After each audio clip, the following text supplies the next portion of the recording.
Thanks, Karine. So the year Joe Biden was sworn in as president, promising a more humane immigration system, is the same year that an all-time record 1.7 million migrants have been detained at the southern border. Is that a coincidence? Thanks. So, thanks for the question, Peter.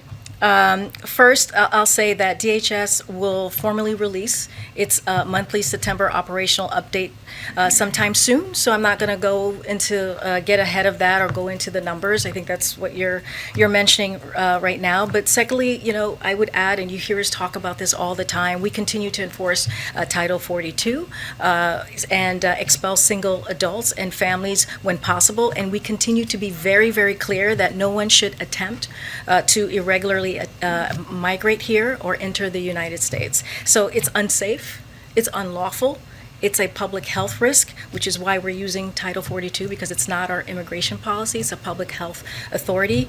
And so those attempting to come in irregularly, migrate irregularly, will be subjected to border restriction, including Title 42, as I just mentioned. And you're telling people not to come. That's been the line for a couple months. It's been very well documented that a lot of these migrants are just released with a notice to appear or a notice to report, and that something close to 80% don't appear or report. So do officials around here consider that that could be something that is attractive to migrants who figure, if I can just get in, I can stay?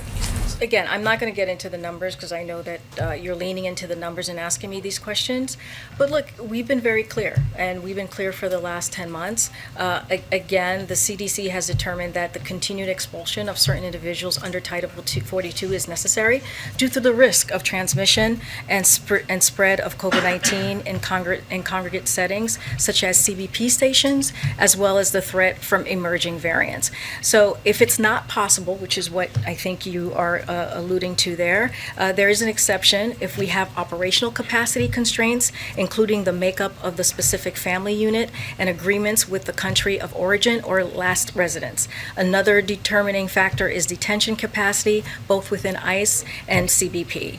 There is also an extension for acute humanitarian need, such as the urgent medical situation. There is an exception on the Convention Against Torture if someone makes a legitimate claim that they would suffer torture if they've returned to the country from which they have come. As we have stated, those who cannot be expelled are placed into immigration proceedings. But as to be clear, we are still expelling single adults and families when possible using Title 42. That remains the policy. That has not changed. And a follow-up about something that you just said. You guys say that President Biden does not want to raise taxes on anyone making less than $400,000 a year. But there's a new Fox poll that finds 83% of registered voters are noticing bills for groceries and everyday items increasing. So how is that any different than a new tax? Well, look, and when you say, can you give me a little bit more? Like, what's the... Well, the supply chain is all backed up. There are bottlenecks, empty shelves, prices going up, people are paying more. And so how is that any different than a new tax? So I would say this, we're dealing with a historic and evolving pandemic that is impacting our economy, right? We have seen it for the past year and a half. That's what people have been dealing with. And it is having an outsized impact on our global supply chain.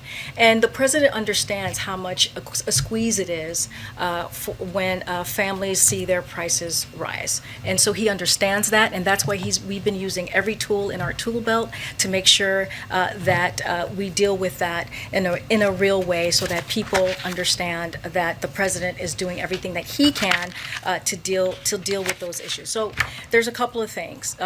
So we got to think about the progress that we've made on how far we've come for the mess that we inherited from the previous president. We've already averaged 600,000 jobs, which I mentioned at the top. Those are jobs per month, compared to just 60,000 before we came in. That's almost 5 million billion total in 8 months. We've increased economic growth projection for 2021 and more than halved new unemployment claims. So we're in a different place than where we were before the president came into office. And so we're going to continue building on basically the American Rescue Plan. This is why we're trying to pass the president's domestic economic policies. And to that point, the minority leader in the House, Kevin McCarthy, wrote a letter to the president. He says we must address the global supply chain and ports crisis before Congress even considers additional social spending and taxation legislation. Is that something that you would consider? So here's the thing. Jen responded to, this is the letter from McCarthy, is that what we're talking about? Okay, yeah, wonderful letter. So she responded to this earlier, and let me just add to this a little bit. I've already kind of talked about this, but there's a little bit more that I want to lean into. So under the Trump-McCarthy economy, this time last year, fewer Americans were working, which is what I was just saying. Job growth was flattening, and families were facing down a dark winter with less economic security than ever before and a pandemic raging out of control. That was the holiday season under the McCarthy-Trump holiday season. So that's something to remember. This was a different time a year ago. And so fast forward a year from then, nearly 80% adults are vaccinated. We've created 5 million jobs. Americans have money in their pockets and they're spending it, resulting in record volume of goods through our ports and our roads and rails. Kevin McCarthy and his caucus voted against that bill that made that happen. They did not do anything to help the American public when we needed them, when the American public needed it. And I'm talking about the American Rescue Plan, to be clear, which has helped turn on the economy, which has helped, as I said, make sure that people are getting vaccinated to protect their lives and go back to work. Last one. Are you saying that as you compare holiday season this year to holiday season last year, are you saying that if Christmas gifts don't get delivered this year because the supply chain is backed up because of bottlenecks, that people are going to blame Donald Trump, or are they going to blame Joe Biden? That's not what I'm saying. I'm saying that we're in a different place than we were a year ago. And the reason why is because the president took action. The reason why is Democrats came together and they passed the American Rescue Plan, put checks into pockets, made sure that we were dealing with the issues that pushed women out of the workforce, which is the child tax credit, child care, all of those things that really benefited everyday people who were being left behind.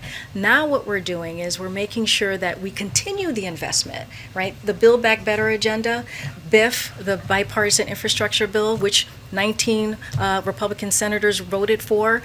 Those two pieces of legislation, that is the president's plan on how do we actually build back better and not leave anyone behind and do that economic growth for the middle class. And so that's what we're talking about, and that's what we'll continue to do. For the supply chain, the president is doing everything that he can. He is bringing in the private sector. He's brought in the labor. When we talk about the meeting that he did last week for the ports, right? We're talking about Long Beach and the Los Angeles ports, and that's one of the things that we can do as a government is do it in good faith, bring everybody together, and figure out how to fix the short-term problem that we're having. So and we've been working on this since the president walked into the White House.